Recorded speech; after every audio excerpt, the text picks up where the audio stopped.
웨르그칭크의 책 기도를 어떻게 드릴까요? 2권 한 대목을 읽겠습니다. 이렇게 시작하는 부분입니다. 여러분 화면에 이미지 파일로 올려드렸습니다. 사흘째 날이 밝다 제목에서 예수의 부활을 암시한다는 거 느낄 수 있습니다.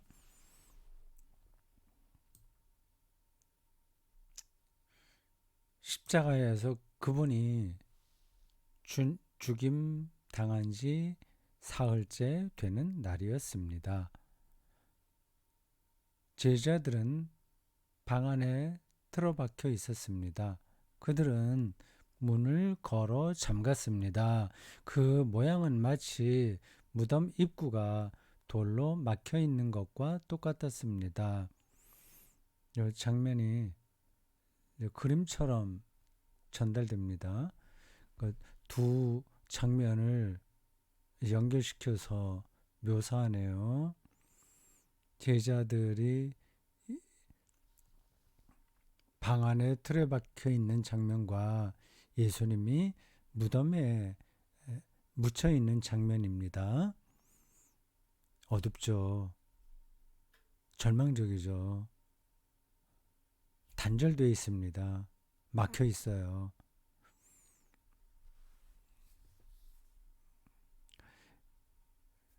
제자들이 예수 십자가 사건 뒤에 얼마나 낙심했을지는 우리가 충분히 상상할 수 있습니다.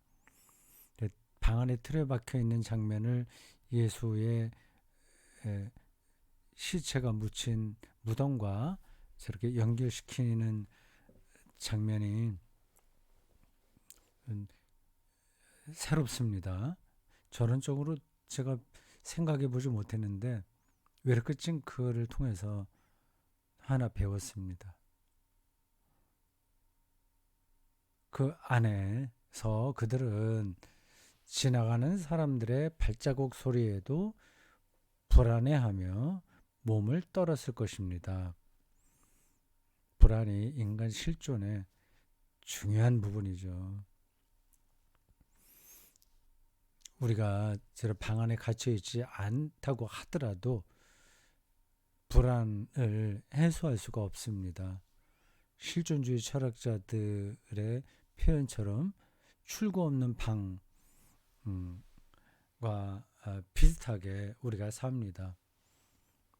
조롱받던 자들은 그곳을 가벼운 발걸음으로 지나치는 듯이 보였고, 군인들은 군홧발로 문을 걷어차고 금방 쳐들어오기라도 할 것 같았습니다.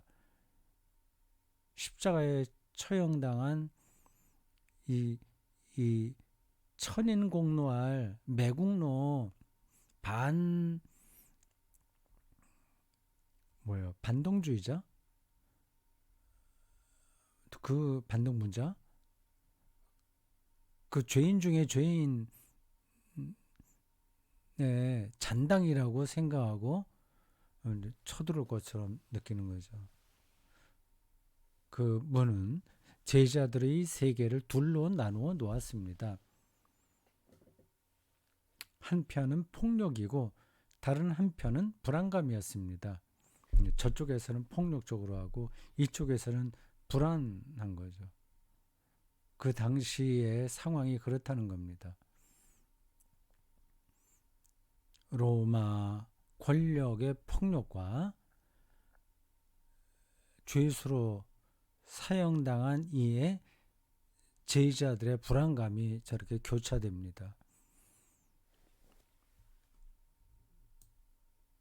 사람들은 자기들 힘의 절반을 그 한쪽에 쓸 것입니다.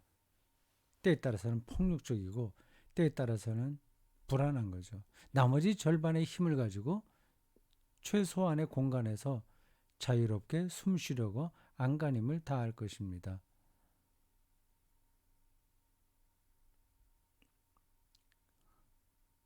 우리의 실존이 그렇다는 겁니다. 반쪽만 갖고 사는 거죠. 여유가 없어요. 그곳에 예수님이 등장하셨습니다. 문이 열리지 않았는데도 그리고 말씀하셨습니다. 여러분에게 평화 있으라. 참 멋진 장면입니다. 평화,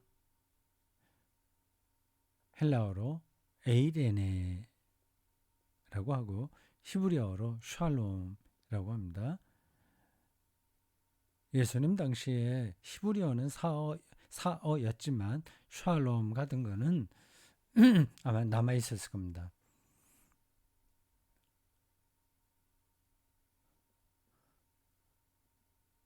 이 짧은 인사말로 그분은 사람과 현실 세계 사이에 균열을 치유하셨습니다. 폭력과 불안감으로 균열되어 있는 세계를 치유했다. 폭력을 행사하는 사람들도 그들의 영혼의 평화가 깃들면 더 이상 폭력을 행사하지 않죠. 평화가 없기 때문에 폭력을 행사하는 거거든요.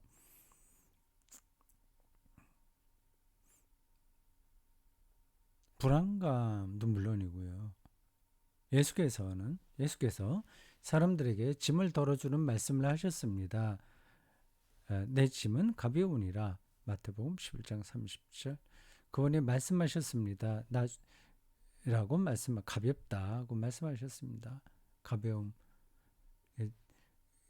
이게 평화죠. 너무 무거워서 우리가 평화를 못 느끼잖아요. 모든 근심, 걱정을 다 껴안고 살려고 하니까 얼마나 무겁고 불안하겠습니까? 우리 삶이 원래 그런데 그걸 어쩔 거야. 어떻게 우리가 그걸 가볍게 여길 수 있단 말이야. 당장 먹고 살기 힘들고 뭐 등등 그런 건데 생각할 수 있습니다. 예, 그건 또 뭐 다른 문제입니다. 투쟁할 땐 투쟁해야 하는데 기본적으로는 평화가 모두에게 필요합니다. 나중에 예수님께서 나는 양의 문이다. 문이 없으면 양이 들락날락 이렇게 우리에 못하잖아요. 양의 문이다. 메타포예요. 마침내 그분 자신이 문으로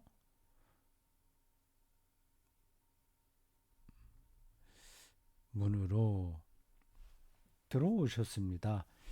다음 파일을 보셔야 되겠죠. 자, 기다려 주세요. 다음 쪽으로 넘기겠습니다.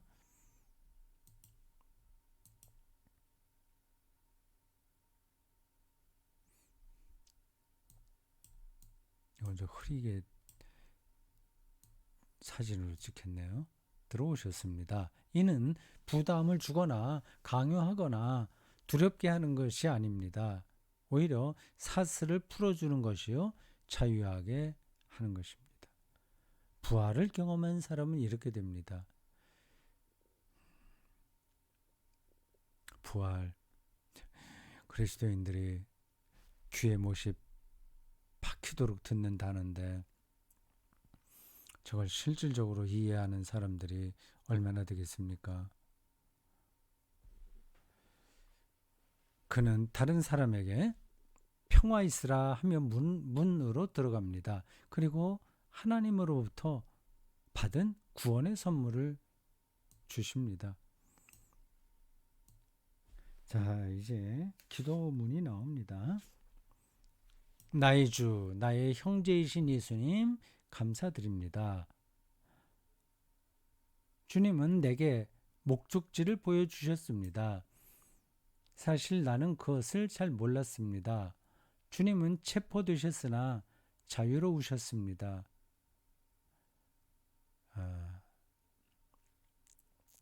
저 경지를 아는 분들은 아실 겁니다.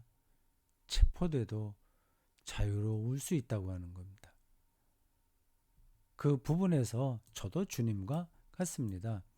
나는 더 이상 나 자신의 노예가 아닙니다.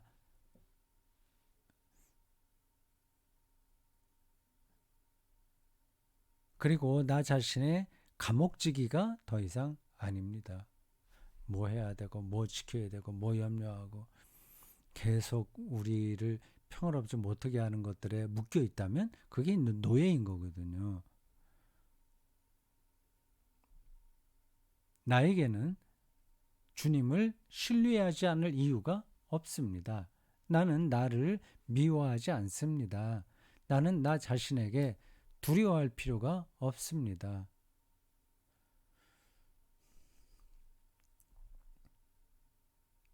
그렇죠. 짧은 기도문인데 울림이 큽니다. 다 읽지 않았어요. 다음 쪽 더 있습니다. 여러분들에게 다시 보여드릴게요. 64쪽입니다.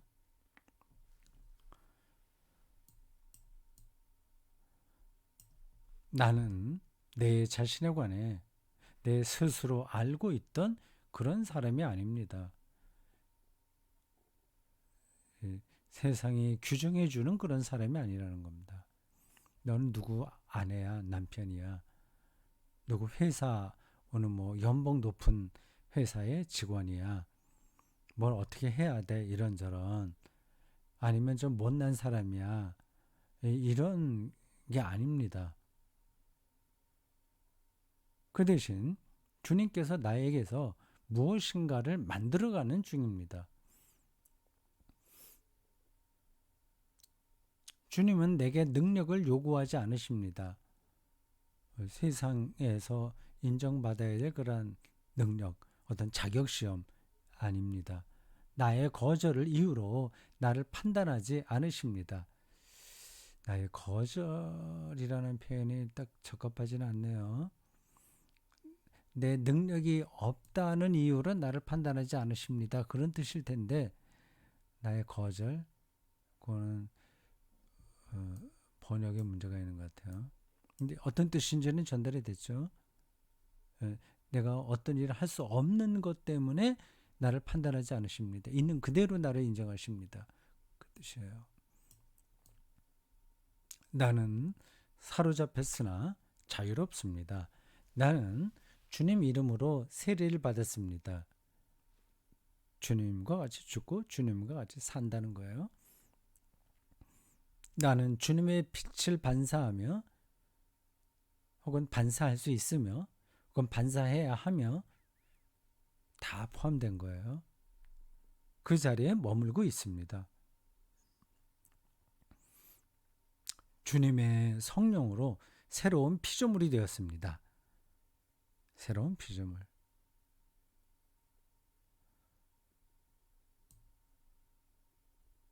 인생이 살만한 가치가 있는가를 나는 더 이상 묻지 않습니다. 세상에 세련된 사람들은 계속 저 질문을 하죠. 그래서 그걸 찾아보려고 애를 많이 쓰죠. 우리 그리스도인들은 그렇지 않다는 겁니다. 왜냐하면 나는 이미 주님을 통해서 살고 있기 때문입니다. 주님을 통해서 혹은 주님 안에서 혹은 주님을 위해서 혹은 주님과 함께 살고 있기 때문입니다. 전치사가 몇 개 들어갔죠? 통해서, 함께, 위하여, 안에서 살고 있기 때문입니다. 주님께 감사드립니다. 그리스도시여, 지금 그리고 영원히. 예, 좋은 기도문입니다. 이거 제가 다시 읽지는 않고, 처음부터 읽지는 않고, 요 맨 뒤쪽에 있는 것만 한번 쭉 읽겠습니다. 울림이 크네요. 나는 내 자신에 관해 내 스스로 알고 있던 그런 사람이 아닙니다. 그 대신 주님께서 나에게서 무엇인가를 만들어가는 중입니다. 주님은 내게 능력을 요구하지 않으십니다. 나의 능력 없음을 이유로 나를 판단하지 않으십니다. 나는 사로잡혔으나 그 일상, 험한 일상에서 자유롭습니다. 나는 주님 이름으로 세례를 받았습니다. 나는 주님의 빛을 받아서 반사하며 그 자리에 머물고 있습니다. 주님의 성령으로 새로운 피조물이 되었습니다.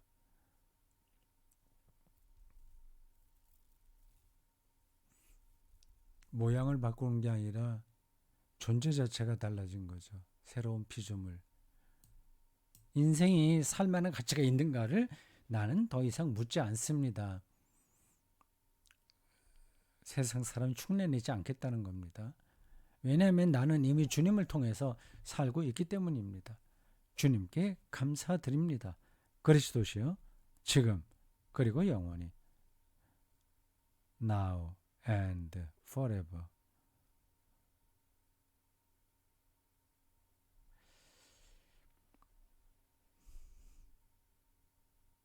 자, 여기까지입니다.